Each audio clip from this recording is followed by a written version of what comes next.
Bienvenidos a un nuevo episodio de Mente Inquieta.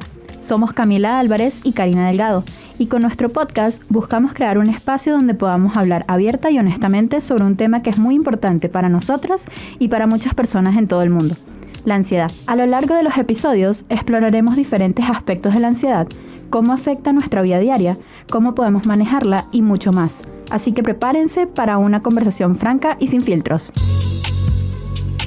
La ansiedad evoluciona, los tratamientos también. Descubre junto a Camila Álvarez y Karina Delgado los secretos de la ansiedad de la mano de especialistas en el área. ¿Estás listo para explorar tu mente inquieta?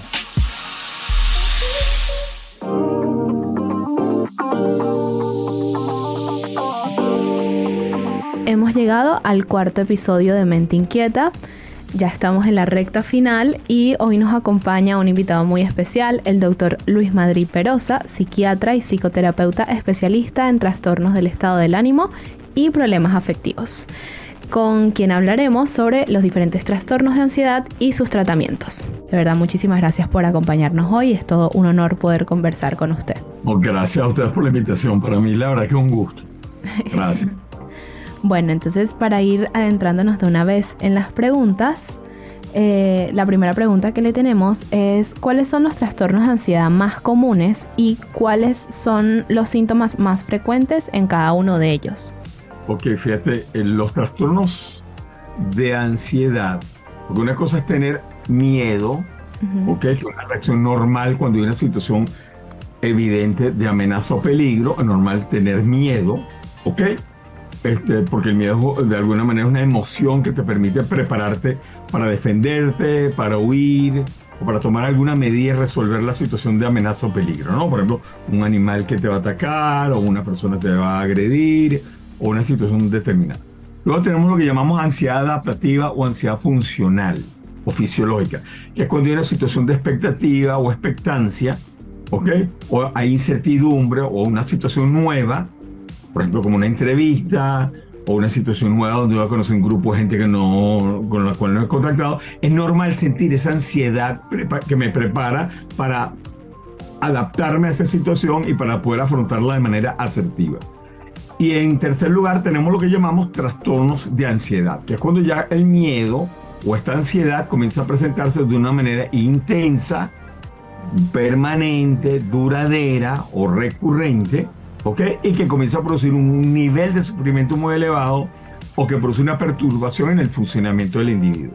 Entonces tenemos que primero como definir esto. Me pareció como bien prudente, ¿no? Sí, claro. O sea, fíjate, dentro de los trastornos de ansiedad, los más frecuentes que tenemos son 7, ¿de acuerdo? O los que están descritos, ¿ok? En primer lugar tenemos el trastorno de pánico, que se caracteriza porque la persona tiene episodios recurrentes de una angustia intensa, unos síntomas somáticos muy fuertes como taquicardia, palpitaciones, sensación de ahogo, sudoración, temblor, dificultad para respirar, deseos de salir corriendo, una sensación inminente una sensación de muerte inminente, de que me va a dar un infarto, me va a pasar algo y nadie me va a poder ayudar, o sensación de perder el control o de volverse loco.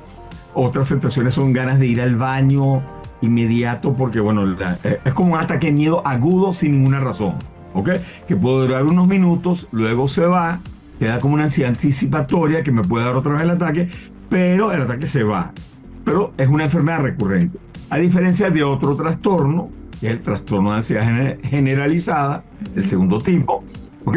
Que ya es permanente. La persona permanentemente está ansiosa, tiene ideas recurrentes de que algo malo va a ocurrir, tiene preocupaciones excesivas que son absurdas, pero la persona las reconoce inclusive como absurdas, pero no las puede controlar, ¿no? Son preocupaciones de que algo malo va a ocurrir, hay una catastrofización del futuro, de las situaciones, del presente inclusive, y la persona vive permanentemente quejándose de que algo malo va a ocurrir, o cuidado con esto, cuidado con aquello. Y hay muchas manifestaciones somáticas, sobre todo de tipo gastrointestinal, cardiovasculares, en la piel, y algunas conductas que pueden ser, por ejemplo, comerse las uñas o consumir sustancias para tranquilizarse, caminar permanentemente y una sensación incontrolable de inquietud.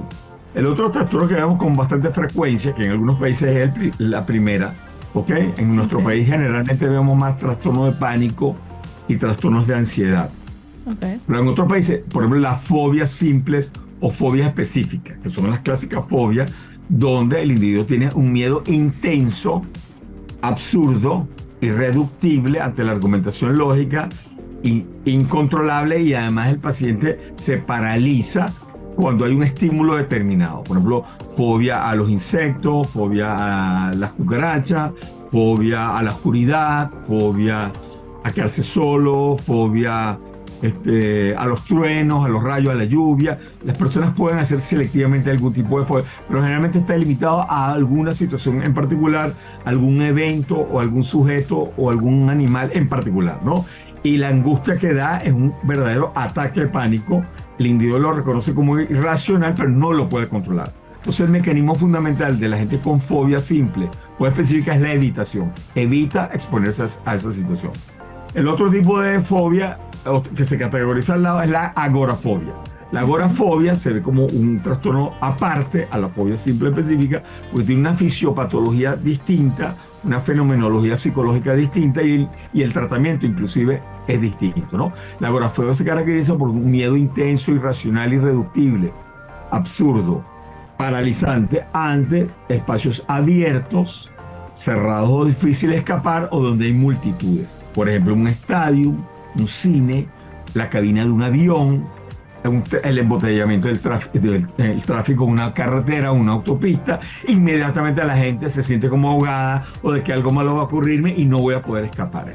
Esa es la agorafobia. La agorafobia a veces puede ser una complicación del trastorno de pánico, pero también vemos pacientes con agorafobia sin trastorno de pánico. Luego tenemos en quinto lugar lo que llamamos el trastorno por ansiedad social, que es que la persona tiene un temor, un miedo intenso, irreductible, con unos síntomas cardiovasculares, palpitaciones, sudoración, temblor. La sudoración generalmente es tóraco-cefálica. La persona empieza a sudar del pecho hacia arriba. Una sudoración, taquicardia, palidez, se le puede bajar la tensión o puede subirse la tensión inclusive. Claro. Pero los característicos son las palpitaciones, temblor intenso y bloqueo mental. La gente tiene además un terror de bloquearse mentalmente, porque en otras oportunidades pudo haberse bloqueado ante otra situación de exposición social, donde la persona se va a exponer socialmente, donde va a ser objeto de visión, de captación, o de una entrevista, o de una charla, una conferencia, o una ponencia, un seminario, o cuando la persona va a una reunión donde particularmente hay personas que no conoce y va a tener que compartir socialmente, ¿no? Entonces la persona ahí desarrolla un intenso pánico, evita la situación, pero muchas veces estas situaciones son obligantes. La persona no puede evitar. ¿Okay? Y generalmente dentro de la ansiedad social hay dos tipos de miedo. El miedo a fallar, cometer un error y que los demás se den cuenta, pero también está el miedo a la interpretación que hagan los demás. ¿Okay? Entonces puedo tener miedo ejecutivo de que me puedo paralizar, de que puedo tartamudear, de que me puedo quedar en blanco, de que puedo cometer un error o decir una imprudencia, pero también puedo tener miedo de que la gente me perciba como que tonto, que aburrido, porque dice este tipo, o no le entiendo. Entonces, es lo que llamamos una fobia interpretativa. La fobia ejecutiva y la interpretativa, ojo, es de juicio, que se ve en la ansiedad social. Okay. Luego tenemos otro tipo de trastorno, que es lo que llamamos el trastorno por estrés postraumático, que generalmente es un trastorno de ansiedad muy fuerte, muy complicado, a veces subdiagnosticado. ¿Qué ocurre cuando la persona ha experimentado una situación verdaderamente traumática? ¿Okay? Por ejemplo, un accidente grave donde hubo muertos, mutilados, una situación de guerra, una catástrofe natural, un incendio, fue secuestrado o fue asaltado o víctima de una golpiza, o que lo haya presenciado, ¿okay? Que haya presenciado el evento también. Muchas veces a uno le puede pasar que uno presencia una situación traumática, por ejemplo, ver una persona que le cortan la cabeza, una persona en un accidente que pierde un miembro, y uno ve eso y después uno queda un rato como pensando en esa cosa, qué horrible, ¿para qué me puse a ver eso? Bueno, en el estrés postraumático la persona se queda días, semanas o meses, ¿ok? Teniendo síntomas de reviviscencia, revive el evento con una angustia intensa, tiene pesadillas, hay hipervigilancia permanentemente, se mantiene tenso todo el tiempo y evita situaciones que le puedan recordar el evento traumático. Y por último tenemos un trastorno que recientemente en las últimas clasificaciones fueron desplazados a un capítulo aparte, que es el trastorno obsesivo compulsivo, ¿ok? Sí. Que ahora se ve un capítulo aparte. Sin embargo, nosotros seguimos considerándolo como un trastorno de ansiedad porque es donde el individuo tiene ideas obsesivas, que son ideas absurdas, no realistas, que el individuo además la reconoce como no reales, como absurda, a diferencia de una idea delirante que podemos ver en la psicosis. En la obsesión, el individuo lo reconoce como absurdo, pero no puede dejar de pensar en eso y recurre, que puede ser de contaminación, que pueden ser de asimetría, de daño, de sexuales, religiosas, etcétera, pero que el individuo no le puede evitar. Entonces recurre a unas conductas que llamamos compulsiones, que son conductas repetitivas, reiterativas, que buscan generalmente anular la obsesión, la idea obsesiva. Entonces se lava las manos obsesivamente, le da el switch 3 veces, cuando va a prender la luz le tiene que dar 3 veces, porque si no puede morir alguien, por ejemplo con ideas de daño. O por ejemplo evitar si ve un cuchillo cerca o ve una tierra, porque le da la obsesión de que puede agarrar eso y dañar a alguien, o empujar a alguien en el metro. O la persona puede, por ejemplo, tener obsesiones, lo que llamamos compulsiones mentales, empieza a cantar, empieza a contar, empieza a rezar para anular la obsesión, ¿no? Y por último, también muchas personas comienzan a tener algunos rituales muy particulares que buscan anular la idea obsesiva. Entonces esos son como los 7 trastornos de ansiedad más comunes. Okay. En nuestro país vemos con mucho más frecuencia el trastorno de pánico. También hemos visto en diferentes momentos de nuestra historia reciente, en Venezuela hemos visto algunos casos de trastorno por estrés postraumático, y también entonces la ansiedad social, que es muy frecuente en edades tempranas. Son las más frecuentes. Sin embargo, en Estados Unidos, por ejemplo, las estadísticas dicen que las fobias simples y específicas son las trastornos de ansiedad más frecuentes. Sin embargo, en nuestra práctica vemos otra cosa. Buenísimo. Muy interesante todo lo que menciona. La verdad es que a veces uno no se ve de la gravedad del asunto de las situaciones que están pasando las personas, y es muy importante el saber que ciertamente hay personas que padecen de esto y muchas veces no lo dicen. La segunda pregunta que tenemos por aquí es cómo se diagnostican los trastornos de ansiedad y cuál es el proceso de evaluación de los mismos. Ok, fíjate, en primer lugar, el diagnóstico se hace a través de la clínica, de la sintomatología y de la historia del paciente. ¿Ok? Por supuesto, nos podemos orientar con algunos datos como el sexo, la edad. Por ejemplo, nosotros sabemos que, primero que los trastornos de ansiedad en general, ya les mencioné cuáles son los 7 clásicos, ¿no? Pero de todos los trastornos de ansiedad sabemos que entre el 8 al 12,5% de la población puede tener algún tipo de trastorno de ansiedad. ¿Ok? El 30% de las personas en algún momento de su vida va a desarrollar un trastorno de ansiedad. Sí. Sabemos que es frecuente en mujeres, en hombres, 2 a 3. Sin embargo, hay algunos trastornos que se comparten. Por ejemplo, el trastorno obsesivo compulsivo se ve igual en hombres y mujeres en la edad adulta. En la adolescencia se ve más en varones. Es la única edad de trastorno de ansiedad donde ganan los varones, ¿ok? Donde hay una prevalencia mayor en varones. En la adolescencia, en la niñez y en la adolescencia, el trastorno obsesivo compulsivo se presenta más en varones que en mujeres. De resto, todos los demás trastornos de ansiedad son más prevalentes en la mujer, ¿ok? Y sabemos que después del año 2020, la mayoría de los trastornos de ansiedad se incrementaron un promedio del 50%. ¿Cómo se diagnostica? Bueno, haciendo una buena historia, conociendo cuáles son los síntomas y los signos, haciendo una buena historia, le repito, evaluando bien de cómo comenzó el trastorno, cómo se fueron desarrollando los síntomas. En base a eso también le sumamos qué sexo tiene el paciente, en qué edad está, todos los factores de riesgo que pueden estar asociados que nos pueden ayudar, ¿no? Por ejemplo, si hay factores genéticos, sabemos que hay unas enfermedades, unos trastornos, o sea, que tienen un componente genético un poquito más fuerte, como el trastorno obsesivo compulsivo o el trastorno de pánico con predominio de síntomas cardiovasculares, de fuertes factores genéticos. Pero también sabemos que donde hay familias o entornos que son muy catastrofizantes, que son muy cautelosos, que todo es un peligro, que cuidado con esto, que cuidado con... Esas familias que son muy tensas, muy catastrofizantes, también pueden desarrollar chamos, jóvenes y adultos con trastornos de ansiedad.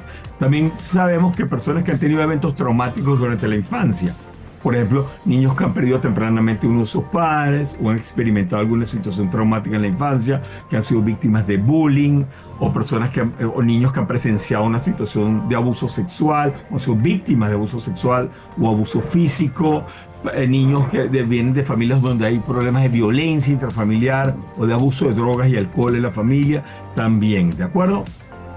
Otras situaciones son personas, por ejemplo, con baja autoestima, con inseguridades, con la sensación de no tener habilidades adaptativas o de afrontamiento para la vida cotidiana. Entonces eso hace que, por supuesto, vea la vida un poco más amenazante y peligrosa. Y por último, el abuso de sustancias. También sabemos que muchas personas que comienzan con abuso de sustancias terminan desarrollando trastornos de ansiedad como síntomas de la abstinencia o de la adicción y la dependencia que han generado a esta sustancia, ¿de acuerdo? Claro. Hay condiciones médicas que pueden producir un trastorno de ansiedad, ya serían trastornos de ansiedad con base médica, con una base somática, perdón, por ejemplo, como es el hipertiroidismo o el hipotiroidismo, también, por ejemplo, la diabetes o problemas cardiovasculares con arritmias. Entonces la gente se expresa como si fuese un trastorno de ansiedad. Algunos medicamentos que son psicoestimulantes pueden producir trastornos de ansiedad, como las anfetaminas, algunos broncodilatadores para el asma, los esteroides anabólicos y corticosteroides, es decir, los que se utilizan para musculación, pero también los que se utilizan para como antiinflamatorios o inmunoreguladores. Personas con problemas de colon irritable o disbiosis intestinal tienen más posibilidades de desarrollar un trastorno de ansiedad. Por eso es importante ahorita preguntar cómo está su digestión, si hay algunos alimentos que tolera o no tolera, y cómo está el funcionamiento del colon. Ahora tiene una disbiosis intestinal, es decir, lo que llamaban antes la flora bacteriana intestinal, ahora se llama microbiota intestinal, está alterada y hace que el intestino sea permeable a sustancias que son neurotóxicas y pueden producir, además de depresión, pueden producir muchos síntomas de ansiedad. Y como ya les dije, el consumo de drogas ilícitas también a veces puede disparar. Por ejemplo, la marihuana y cannabis es una droga que puede disparar el primer episodio de pánico en un joven predispuesto genéticamente, por ejemplo. O, por ejemplo, el consumo de psicoestimulantes, el consumo de cafeína, altas dosis, el consumo de alcohol en algunos casos puede disparar también. Entonces hacemos una buena historia con los síntomas clásicos, ¿ok? Y dependiendo de la prevalencia de algunos síntomas, podemos entonces decir qué subtipo de trastorno de ansiedad tiene. Si un trastorno de pánico, por ejemplo, si es paroxístico, que viene en forma de rachas, de ataques de ansiedad, de angustia, ya estaríamos hablando más de un trastorno de pánico, o por ejemplo, solamente cuando está ante una situación muy particular y el individuo puede evitarlo de alguna manera.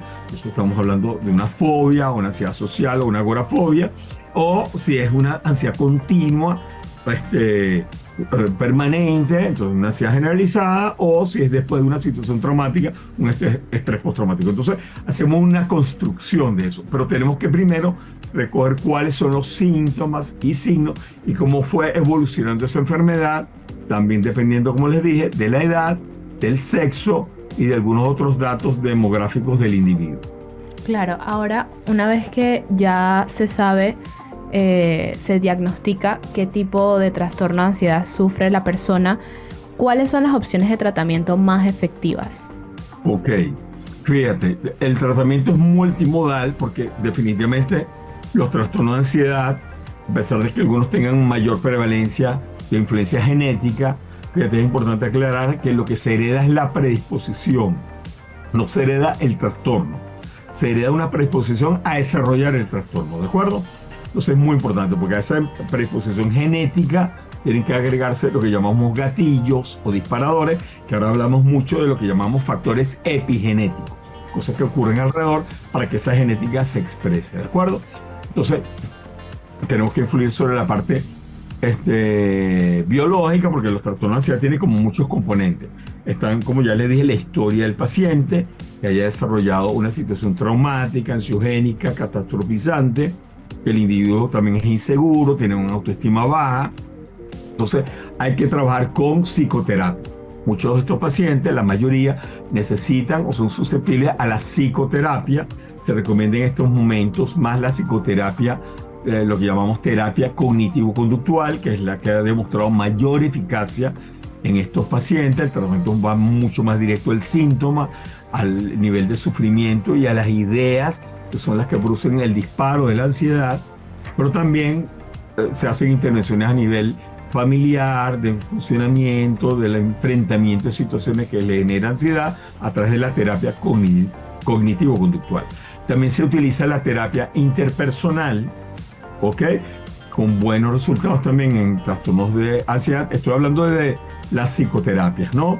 Está la terapia de movimientos oculares con procesamiento de información para el estrés postraumático. También tenemos la de exposición e inhibición de respuesta que usamos en el trastorno obsesivo compulsivo. Hay algunas herramientas como muy particulares para cada tipo, pero en general las psicoterapias tienen como cierto parecido, que es tratar de cambiar las ideas que fungen como disparadores de la ansiedad y evitar entonces con la ansiedad las conductas que vienen a desarrollarse, ¿no? Pues nosotros planteamos en terapia cognitivo-conductual que todo comienza con unas ideas que realmente son ansiogénicas, catastrofizantes, dicotomizantes, amenazantes y peligrosas para el individuo. Eso genera ansiedad y angustia, y esa ansiedad y angustia desarrolla unas conductas muy particulares que finalmente repiten o le confirman al individuo que sí está en una situación de amenaza o peligro y entra en ese círculo. Entonces, al nosotros intervenir cognitivamente, es decir, a través de las ideas que son disfuncionales, podemos cambiar todo esa cascada. Hay otros modelos que utilizamos también, como son las técnicas de relajación, la respiración consciente, el mindfulness, que en este momento es una herramienta muy poderosa. También tenemos técnicas de relajación de Jacobson, ¿ok? También tenemos la respiración consciente, ayuda a que el individuo aprenda a respirar, porque el problema está que la mayoría de los pacientes con trastornos de ansiedad sufren de hiperventilación, pero no se dan cuenta. ¿Qué es la hiperventilación? Que respiran con alta frecuencia y baja amplitud. La persona está respirando así, como jadeando, pero no se da cuenta. Y esa hiperventilación manda una señal a la mente de que algo malo está pasando. Porque cuando uno está asustado por una situación peligrosa, uno empieza a hiperventilar. Sí. ¿Ok?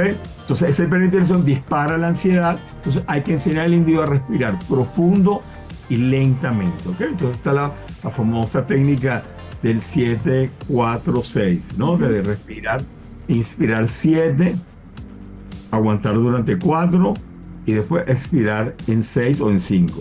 Volver a respirar en 7, aguantar en 4, contando mentalmente, ¿no? Y después expirar expirar en 6 a 5 segundos. Y así la persona se va relajando. Entonces le vamos mandando un mensaje como tranquilizador a la mente, la gente se siente mejor. Por supuesto, esto lo logramos si una persona no está gravemente afectada. Una persona con un ataque de pánico, tú no le puedes pedir que haga eso. Claro. Pero en la mayoría de las personas, si la preparamos, podemos evitar ataque de pánico enseñándoles a detectar los síntomas de alarma de que puede venir un ataque o de que se están presentando ya las ideas que disparan el ataque y comenzar a respirar de manera que ayuda a bajar. Entonces, las técnicas de meditación, de yoga, de las caminatas matutinas, una caminata de 30 minutos, 40 minutos, exponerse un poquito al sol en la mañana o en la tarde, no el sol ese fuerte, sino el de la mañanita muy temprano. Sabemos que hay una exposición de 20, 30 minutos al sol, no mirando el sol, sino exponerse un poco al sol, baja los niveles de cortisol, que están elevados en la noche, en la madrugada en el individuo, y tiende a subirlos un poquito durante el día, que es lo que necesitan habitualmente los seres humanos, ¿ok?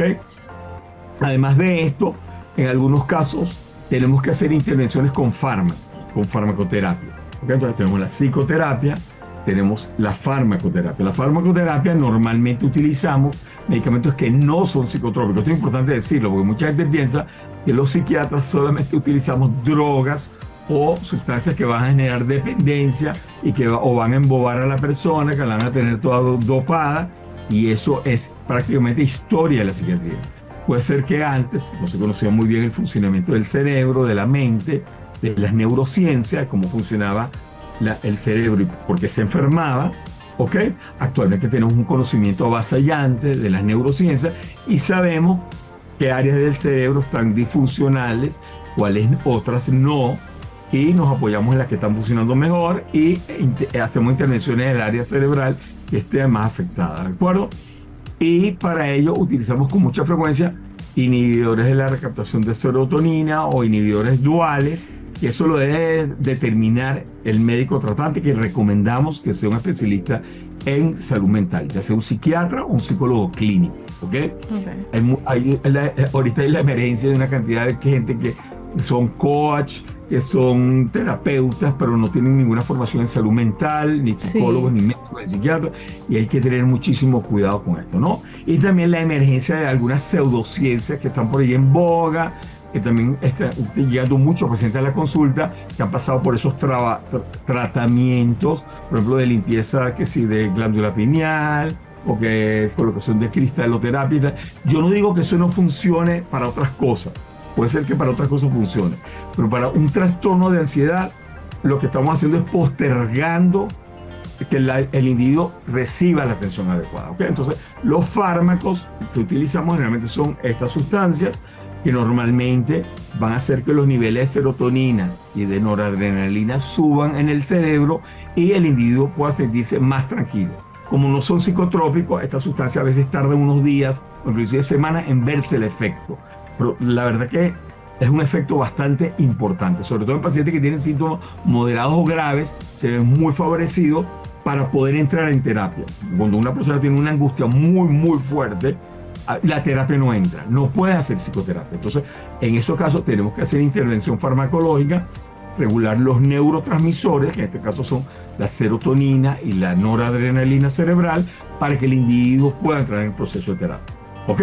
También quitar los síntomas. A veces el malestar es tan grave, oye, que el individuo no tiene por qué, si existen estas herramientas farmacológicas, no tiene por qué estar sometido días o semanas o años. También digo a pacientes que tienen años en terapia con un trastorno de ansiedad que no se ha resuelto y que al tú colocar esta sustancia que aumenta los niveles de serotonina o de noradrenalina, resulta que a los pocos días o semanas el individuo se le quitó todo. Entonces, claro, entender eso. Algunas veces, como está esta latencia de respuesta terapéutica, que el individuo responda, entre que tú inicias el tratamiento con la medicación para el trastorno de ansiedad y la respuesta terapéutica, puede pasar unos días o semanas. A veces utilizamos algunos tranquilizantes, algunos ansiolíticos, que pueden ser psicotrópicos a muy baja dosis. Además, los de nueva generación tienen un potencial adictivo muy bajo. Se utiliza mientras se obtiene el efecto del otro medicamento y después es retirado, ¿ok? Todo siempre bajo supervisión médica. Esto es muy importante. Y a veces podemos utilizar otras sustancias como beta bloqueantes que, por ejemplo, regulan la frecuencia cardíaca, quitan el temblor, disminuyen las ganas de ir al baño. Cuando la gente tiene mucha ansiedad o se va a exponer a una situación obligante, a una situación que le genera mucha angustia, así tú puedes darle un beta bloqueante, disminuye los síntomas físicos de la ansiedad, que eso no hablamos, cuáles son los síntomas psicológicos, cuáles son los físicos, bloquea los síntomas físicos y la gente se siente más tranquila. Por otro lado, también tenemos la psicoeducación, que ha resultado ser una herramienta poderosa. Paciente informado, bien informado, paciente bien informado, un paciente que va a manejar mucho mejor su cuadro, familias informadas van a apoyar mucho mejor al individuo. Y por otro lado, entonces también tenemos estas otras técnicas que ya le mencioné, como son las caminatas meditativas, la meditación, la respiración consciente, el mindfulness, el yoga o la yoga, en la práctica de tai chi también ha resultado, o hacer algún deporte, preferiblemente en la mañana. Preferiblemente en la mañana, porque normalmente las personas con trastorno de ansiedad tienen problemas de sueño para dormir en la noche, ¿ok? Si hacen actividad física en la tarde o en la noche, a veces se inhibe más el sueño, ¿ok? Entonces, recomendamos siempre que se haga en la mañana, en horas tempranas de la mañana, y eso tiene un efecto muy beneficioso para los pacientes. Buenísimo, de verdad. Muy interesante todas las terapias que existen y también que, bueno, lo que usted estaba diciendo de que hay gente que cae en eso de las terapias y duran meses, años en eso y al final el tratamiento pudo haber sido más corto y más efectivo si recibieran algún tipo de medicamento. Pero bueno, nada, ahorita... Hay estudios que hablan de que puede haber un batch entre que comienza el trastorno de ansiedad, un batch de 4 a 6 años de que comienza el trastorno de ansiedad y la persona recibe la ayuda adecuada. Entonces, pueden 4 o 6 años, a veces hasta más, para que el individuo reciba la ayuda adecuada Y precisamente, bueno, a veces la gente también, bueno, todos somos seres humanos, recurrimos primero a otras cosas, a la parte religiosa, al apoyo familiar, o alguna amiga que me pueda ayudar con algo. De verdad que la gente, yo creo que tiene el derecho a hacerlo primero, pero cuando ya se dé cuenta que no funciona la cosa, busque ayuda profesional. Sí, es importante. ¿Eres una persona de mente inquieta? No te preocupes. Síguenos en Instagram @Mente Inquieta Podcast y consigue la solución junto a Camila Álvarez y Karina Delgado. Bueno, ahorita ya vamos cerrando el podcast y tenemos una última pregunta que le hacemos a todos nuestros invitados. ¿Qué consejos daría a alguien que experimenta síntomas de ansiedad en su vida cotidiana? Muy buena pregunta. Muy buena pregunta. Voy a responder algo que probablemente dirán, bueno, un médico contestando eso. Primero, busque ayuda en su entorno. Okay. Si usted siente ansiedad, busque ayuda primero en su entorno, en su familia, en su pareja, con sus amigos, consejos. No se aísle, eso es muy importante, no se aísle, háblelo, ¿ok? Háblelo.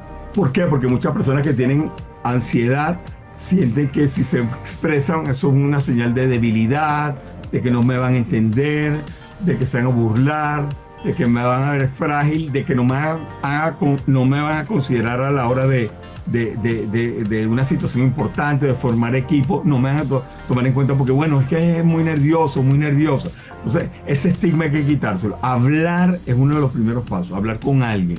Sí. Muchos problemas de ansiedad, que no son trastornos, muchos problemas de ansiedad se resuelven con el entorno. Si tengo un entorno saludable, voy a mejorar. Si tengo un entorno, por ejemplo, que más me señala, me acusa, por ejemplo, que te digan, no, bueno, pero pon de tu parte. Eso es terrible. Sí, es verdad. Que le digan, pon de tu parte, o cambia esa cara, o viste, bañate y sal. No es para tanto. No es para tanto. Sí. Mira, fulanito que está peor y mira cómo está. Sí, o mira, totalmente. tienes trabajo, tienes techo, tienes comida. Ya va, cuando una persona tiene un trastorno de ansiedad, es una cosa que no se puede controlar. Sí. ¿Ok? Entonces, si tú tienes un entorno empático, probablemente vas a salir más airoso de un proceso de ansiedad o de miedo que si tienes un entorno que no es empático, ¿ok? Hay un estudio de David Miklovich que mostró cómo las familias que son más empáticas hacen que el individuo pueda surgir de un cuadro de ansiedad, mientras que las familias que no son empáticas, que son más bien estas que juzgan, que señalan, que cuestionan, que se burlan o subestiman o desvalorizan al individuo o lo que siente,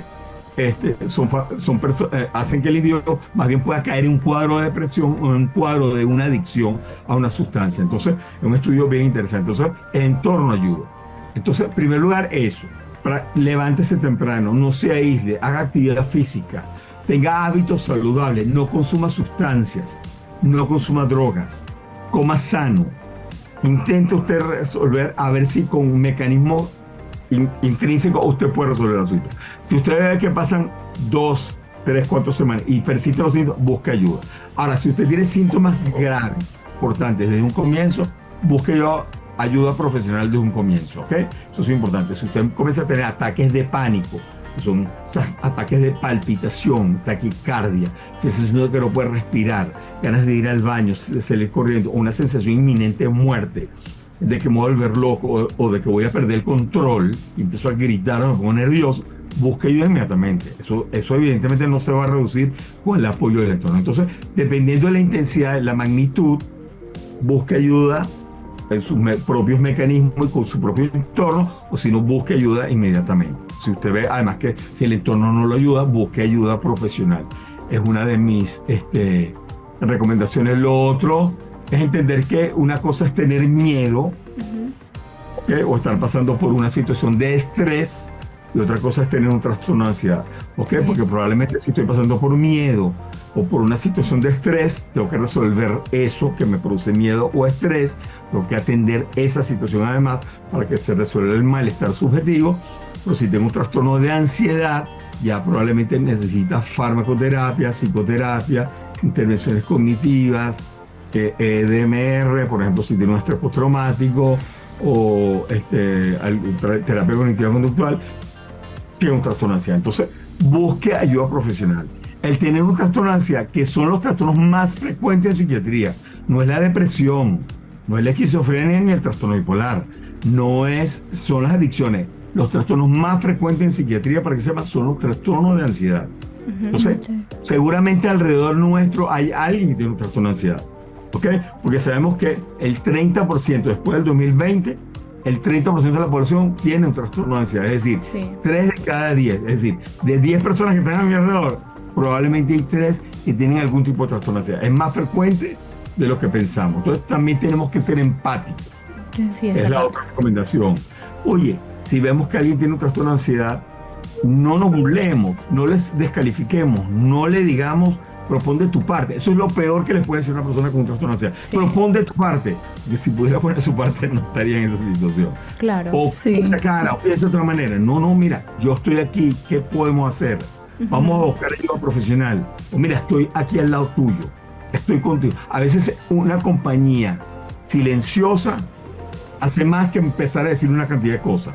O una escucha activa, escuchar a la persona y que la persona se sienta escuchada. Que no es que me estén escuchando para contestarme, sino que me están escuchando para integrar. ¿Ok? Porque muchas veces la gente escucha para contestar y refutar. No, escucha activa, empática.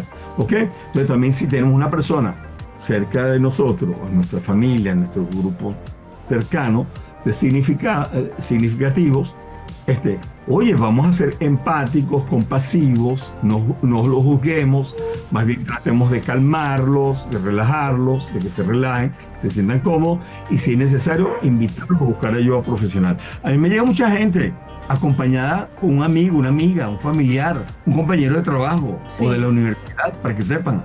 Me llegan a veces a la consulta porque la persona dijo, bueno, yo te acompaño, no tengas miedo, yo te acompaño en la primera consulta, pues. Sí, eso es importante. Invítenlo en ese caso. Y por último, evitar la automedicación, evitar el abuso de sustancias, porque puede ser que esa sustancia, o esa droga, o la automedicación, le ayude transitoriamente al comienzo, pero después va a empeorar el pronóstico y las manifestaciones clínicas de su trastorno de ansiedad. Evite, sobre todo, se lo digo porque hay una tendencia, no, tómate esto, o la persona se toma 2 tragos y se siente más relajado, o se fuma un cannabis y se siente más relajado. Mosca porque es una trampa.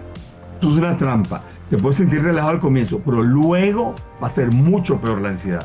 Entonces, no consuma sustancias que alteren eso, ni se automedique por recomendación de una vecina, de un amigo, de una tía o de un primo.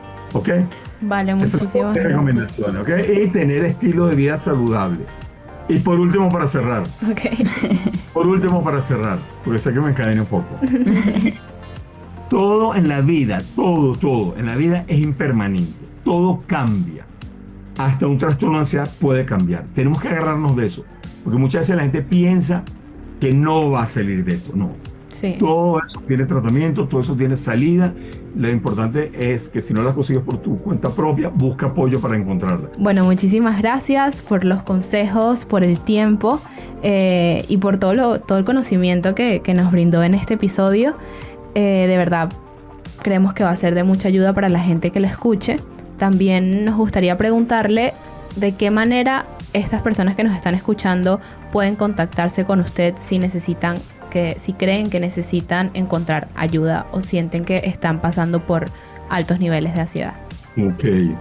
En primer lugar, bueno, estás mencionando muy bien algo importante, buscar ayuda profesional en personas formadas en salud mental, como son psicólogos y psiquiatras, y evitar la automedicación, fundamental para cerrar un poco la idea de lo de que todo es impermanente, ¿no?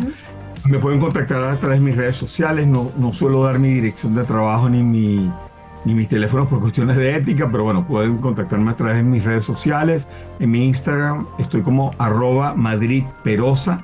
Pueden colocar el buscador Luis Madrid Perosa y aparece ahí, @madridperosa, o por mi Twitter, que es @luismadridp, con Madrid con T de Dinamarca al final y luego una P de París. Entonces Luis Madrid P, por ahí me pueden contactar, ¿de acuerdo?